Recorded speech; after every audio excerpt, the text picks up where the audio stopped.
बिस्मिल्लाहिर्रहमानिर्रहीम। आज हम जो टॉपिक पढ़ने जा रहे हैं that is sexual reproduction in spirogyra. तो sexual reproduction in spirogyra is isogamous type.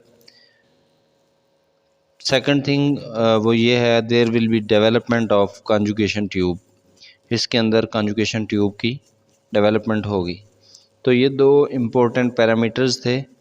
दूसरी चीज़ यहाँ पे ये है कि सेक्सुअल रिप्रोडक्शन जो है दो डिफरेंट मेथड से होती है, जिनमें से नंबर 1 है स्केलरी फॉर्म कॉन्जुगेशन और नंबर 2 है लेटरल कॉन्जुगेशन। अगर स्केलरी फॉर्म कॉन्जुगेशन की बात की जाए तो scalariform conjugation takes place between two opposite cell of two neighbouring filament. जो भी नेबरिंग फिलामेंट के सेल हैं इन दोनों के बीच में कॉन्जुगेशन ट्यूब का फॉर्मेशन होगा और गैमेट का ट्रांसफ़र होगा। इसको हम स्केलरी फॉर्म कॉन्जुगेशन बोलते हैं। लेकिन अगर हम लेटरल कॉन्जुगेशन की बात करें तो it takes place between two adjacent cells of same filament. एक ही सेल के दो एडजेसेंट फिलामेंट दरमियान में से गैमीट ट्रांसफ़र होगा। इसको हम बोलते हैं लेटरल कॉन्जुगेशन। सबसे पहले हम देखते हैं कि स्केलरी फॉर्म कॉन्जुगेशन क्या होता है। स्केलरी फॉर्म कॉन्जुगेशन कब होगा? During the night time. रात के टाइम ये प्रोसेस होता है। उस टाइम क्या होगा, दो फिलामेंट पास आ जाएंगे एक दूसरे के। लेकिन एक बात यह है कि स्केलरी फॉर्म कॉन्जुगेशन जो है वो 3 फेज़ के अंदर डिवाइड होता है। सबसे पहले होता है मैचुरेशन फेज़, फिर उसके बाद होता है गैमेटिक यूनियन फेज़ और नंबर 3 पर होता है ज़ाइगोस्पोर कॉन्ट्रैक्शन फेज़। सबसे पहले हम मैचुरेशन फेज़ को देखते हैं। मैचुरेशन फेज़ के अंदर क्या होगा, यहाँ पर एक बात और कि ये मॉर्फोलॉजिकली हमें पता नहीं चलता कि कौन सा फिलामेंट मेल है और कौन सा फिलामेंट फीमेल है, क्योंकि बोथ आर क्वाइट सिमिलर। दोनों एक दूसरे की तरह होते हैं, सिमिलर होते हैं, लेकिन दूसरे वाले के फंक्शन की बेस पर हम इजीली डिफ्रेंशिएट कर सकते हैं कि कौन सा मेल है और कौन सा फीमेल है, on the basis of function not on the basis of look. मतलब कि हम इसको फंक्शन की बेस के ऊपर पता करेंगे कि ये मेल है या फीमेल है। Two different filaments of opposite mating type, जो कि दोनों अपोजिट मेटिंग टाइप हैं, मीन के एक मेल और दूसरा फीमेल होगा। लेकिन हमें नहीं पता कौन सा मेल है और कौन सा फीमेल है। वो हमें बाद में पता चलेगा जब हम उसके फंक्शंस को देखेंगे। यहाँ पर दो फिलामेंट्स एक दूसरे के क्लोज आ जाएंगे। दूसरी चीज़ ये है कि जो भी न्यूली फॉर्म सेल होगा उसी के अंदर स्केलरी फॉर्म कॉन्जुगेशन हम देख सकते हैं।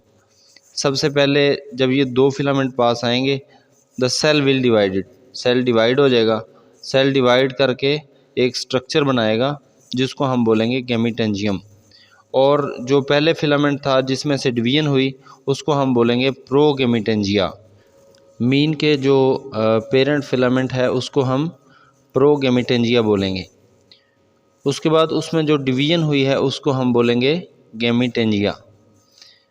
तो ये सेल को हम गैमीटेंजियम कॉन्जुगेशन सेल भी बोल सकते हैं।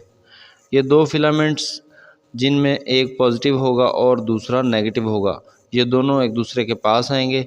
जब एक दूसरे के पास आते हैं तो सेल वाल पे जो है वो म्यूसिलेज प्रेजेंट होती है, मतलब म्यूसिलेज की लेयर आ जाती है।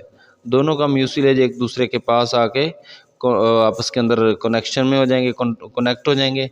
जैसे ही ये कनेक्शन होता है पर्टिकुलर सेल और ज़्यादा अमाउंट में म्यूसिलेज क्रिएट करना शुरू कर देता है। यहाँ पर जो अरेंजमेंट है वो दो फिलामेंट का होगा, तो वो एग्जैक्टली पैरेलल होगा, एक दूसरे के पैरेलल होगा। Filament to filament, cell to cell, filament के बिल्कुल सामने फिलामेंट होगा और सेल टू सेल होगा, लाइन टू लाइन होगा, सेल के सामने सेल ही होगा। तो यहाँ पे दो फिलामेंट दोनों अपोजिट में एक दूसरे के सामने आकर अटैच हो जाएंगे। अब जो मेल फिलामेंट है इसके बेस पे हमें पता चलेगा कि कौन सा पॉजिटिव है और कौन सा नेगेटिव है। पॉजिटिव हम मेल के लिए यूज़ करेंगे और नेगेटिव हम फीमेल के लिए यूज़ करेंगे। जैसे ये दोनों एक दूसरे के पास आकर कनेक्ट होते हैं तो जो पॉजिटिव वाले के अंदर है there will be development of papillae. Positive वाले के अंदर पेपिलिया की डेवलपमेंट होगी और ये बाहर की तरफ से एक आउट ग्रोथ की तरह का आउट ग्रोथ डेवलप हो जाएगी। जब पेपिलिया बाहर आएगा तो ये नेगेटिव फिलामेंट को टच करेगा या फीमेल फिलामेंट को टच करेगा। तो उस वक्त ऐसा होगा कि मेल फिलामेंट के अंदर के तमाम जो एंजाइम्स हैं फीमेल वाले फिलामेंट के अंदर डिफ्यूज़ हो जाएंगे। फीमेल फिलामेंट के अंदर भी पेपिलिया लाइक आउट ग्रोथ डेवलप होगी, लेकिन मेल फिलामेंट की जो पेपिलिया का साइज़ है वो फीमेल का जो फिलामेंट होगा उसके पेपिलिया से बड़ा होगा।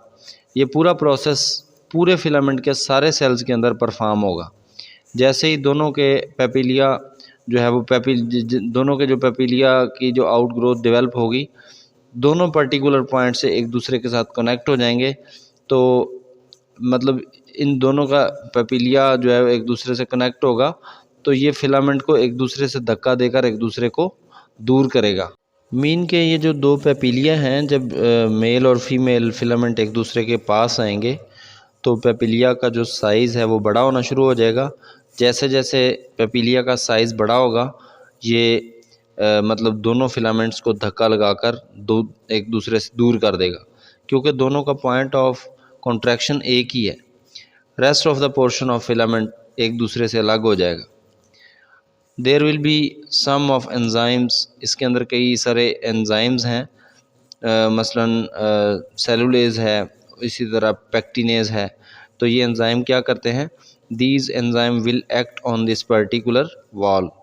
तो ये जो पेपिलिया की वॉल है जिसके ऊपर ये कनेक्टेड है, तो इसके ऊपर ये एंजाइम एक्ट करते हैं।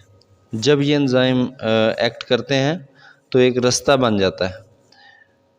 मीन के there will be fusion of protoplasm, यहाँ पर एक लैडर शेप स्ट्रक्चर बन जाएगा। मीन के मेल फिलामेंट और फीमेल फिलामेंट के दरमियान एक कनेक्टिविटी डेवलप हो गई है। इसको हम बोलते हैं कॉन्जुगेशन ट्यूब, और इसको हम कॉन्जुगेशन कैनाल भी बोल सकते हैं। Both the words are quite common, दोनों कॉमन वर्ड्स हैं। मीन के हम इसको कैनाल भी बोल सकते हैं और कॉन्जुगेशन ट्यूब भी बोल सकते हैं। ये जो पर्टिकुलर फेज़ है इसको हम मैचुरेशन फेज़ बोलते हैं। यहाँ तक का प्रोसेस जो है ये मैचुरेशन फेज़ कहलाता है। अब उसके बाद हम देखते हैं जी गैमेटिक यूनियन फेज़ क्या होता है। जैसे ही ट्यूब की डेवलपमेंट होगी, मेल फिलामेंट का प्रोटोप्लास्ट सेल वाल से थोड़ा सा दूर हो जाएगा। इट विल स्टार्ट श्रिंकिंग, ये श्रिंक होना स्टार्ट हो जाएगा। श्रिंक होने के लिए इसके अंदर जो कॉन्ट्रैक्टाइल वैक्यूल है वो ये प्रोसेस परफॉर्म करेगा। It will release excess amount of water. इसके अंदर जो कॉन्ट्रैक्टाइल वैक्यूल है वो excess amount of water remove कर देगा बाय द मीन के इसका जो प्रोटोप्लास्ट है वो कॉन्ट्रैक्ट होना शुरू हो जाएगा और ये वॉल को छोड़ देगा। इसका जो कनेक्शन फीमेल प्रोटोप्लास्ट के साथ है एज इट इज़ मेंटेन, मतलब वो उसको मेंटेन रखेगा, उसको ख़त्म नहीं करेगा।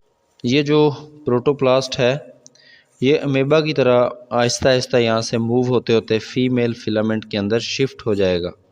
जो भी नेगेटिव स्ट्रेन है उसमें ये प्रोटोप्लास्ट शिफ्ट हो जाएगा।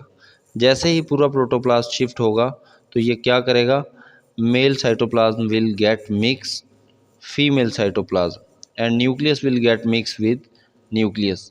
न्यूक्लियस के साथ मिक्स हो जाएगा और साइटोप्लाज्म के साथ मिक्स हो जाएगा।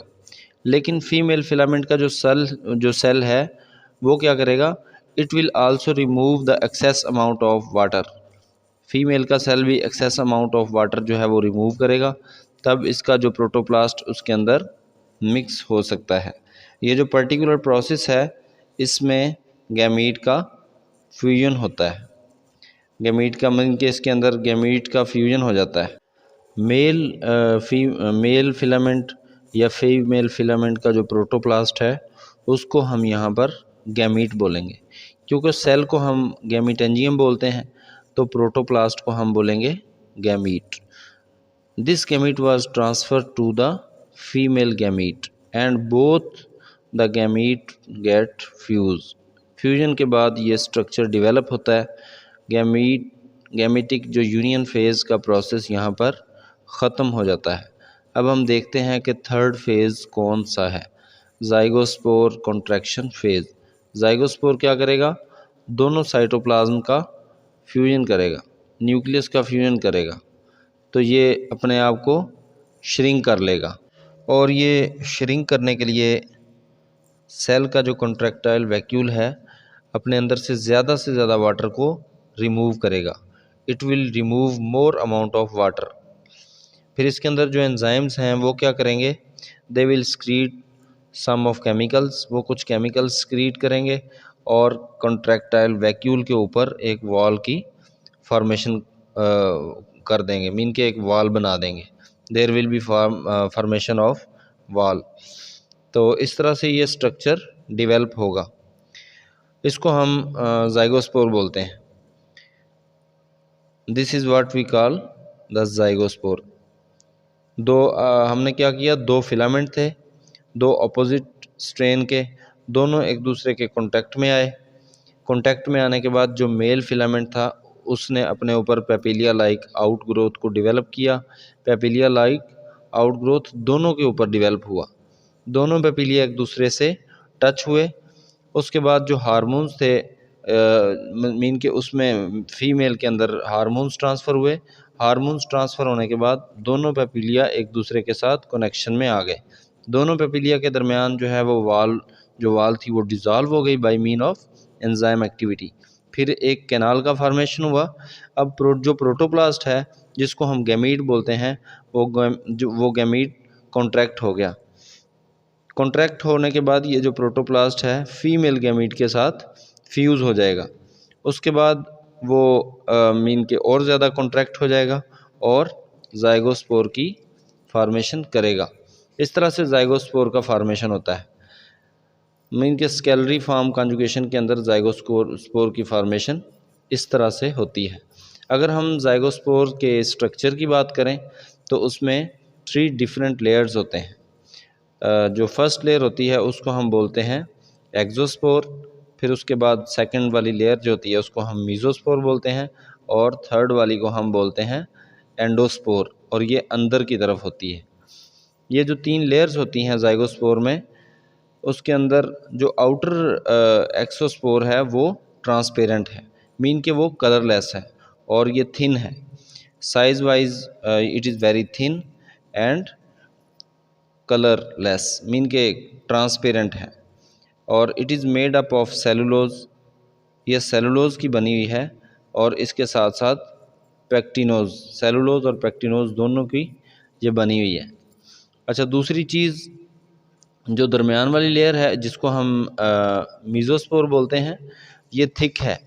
अगर इसके कलर की बात करें तो इसका कलर जो है पेल येलो है और रेड ब्राउन है, मीन के पेल येलो है और रेड ब्राउन कलर का है, लेकिन ये थिक है। और उसका जो कंटेंट है ये जिसकी वजह से मीन के जो इसका जो कंटेंट है वो स्पोरोपोलिनिन है, मीन के स्पोरोपोलिनिन की वजह से ये बनी हुई है। इसकी वजह से it resist the entry of enzymes, ये एंजाइम्स की एंट्री को रेजिस्ट करती है। जो मीज़ोस्पोर है उसका कंटेंट स्पोरोपोलिनिन का बना हुआ है, but there is a slit like opening, एक स्लिट लाइक ओपनिंग है जिस के थ्रू कोई भी चीज़ इसके अंदर पेनिट्रेट हो सकती है। अच्छा, दूसरी चीज़ जो अंदर का पोर्शन है, it is the inner layer that is known endospore, mean के जो आखिरी लेयर है, जो अंदर वाली लेयर है, उसको हम एंडोस्पोर बोलते हैं। इट इज़ समवट दिस, ये थोड़ा सा पतला है और इसी तरह ये भी कलरलेस है और it is made up of cellulose, ये कलरलेस है और सेलुलोज का बना हुआ है। ये 3 डिफरेंट लेयर्स ज़ाइगोस्पोर की फॉर्मेशन करती हैं, ज़ाइगोस्पोर के अंदर पाई जाती हैं। अच्छा जी, अब हम देखते हैं कि पार्थिनोजेनेसिस क्या है। कई बार ऐसा होता है कि जब कंजुगेशन ट्यूब बन जाती है, प्रोटोप्लास्ट जो है वो कन्वर्ट हो जाता है गैमीट के अंदर, मेल गैमीट भी बन गया, फीमेल गैमीट भी बन गया। During the process of transfer, उस वक्त one of sudden conjugation tube damage हो जाती है, और डैमेज होने की वजह से प्रोटोप्लास्ट जो है वो पेनिट्रेट नहीं हो पाता। मीन कि प्रोटोप्लास्ट जो है वो एक दूसरे के अंदर पेनिट्रेट नहीं होता। तो उस वक्त जो मेल गैमीट श्रिंक होगा और अपने आप को एक वाल के अंदर कवर कर लेगा, और फीमेल प्रोटोप्लास्ट भी वैसा ही कवर बना लेगा। मीन के दोनों मेल प्रोटोप्लास्ट और फीमेल प्रोटोप्लास्ट जो हैं ये अपने ऊपर एक वाल बना लेंगे और ये अपने आप को उस वाल के अंदर कवर कर लेंगे। अच्छा, अब ये जो स्ट्रक्चर डेवलप हुए हैं इनको हम पार्थिनोस्पोर बोलेंगे। पार्थिनोस्पोर भी बोल सकते हैं और एजाइगोस्पोर भी बोल सकते हैं। और ये जो प्रोसेस है इसको हम बोलते हैं पार्थिनोजेनेसिस। यहाँ पर सेक्सुअल रिप्रोडक्शन तो नहीं हुई, लेकिन गैमीट बनने के बाद उन्होंने अपने आप को एक वॉल के अंदर इनक्लोज कर लिया, क्योंकि दरमियान में जो फ्यूजन के लिए रास्ता था वो डैमेज हो गया और गैमीट वहाँ पर ट्रांसफ़र नहीं हो सकता था। इस वजह से ये स्पोर हैप्लॉइड फॉर्म में शिफ्ट हो गया। इसको हम पार्थिनोस्पोर या अजाइगोस्पोर बोलते हैं। और ये जो पूरा प्रोसेस है इसको हम बोलते हैं parthenogenesis. It is not a sexual process, but gamete बन जाते हैं, और गैमीट बनने के बाद सेक्सुअल रिप्रोडक्शन तो नहीं हो सकता, तो ये अपने आप को अजाइगोस्पोर के अंदर कन्वर्ट कर लेता है ये जो गैमीट है। तो ये था जी हमारा सेक्सुअल रिप्रोडक्शन और parthenogenesis. Thank you so much.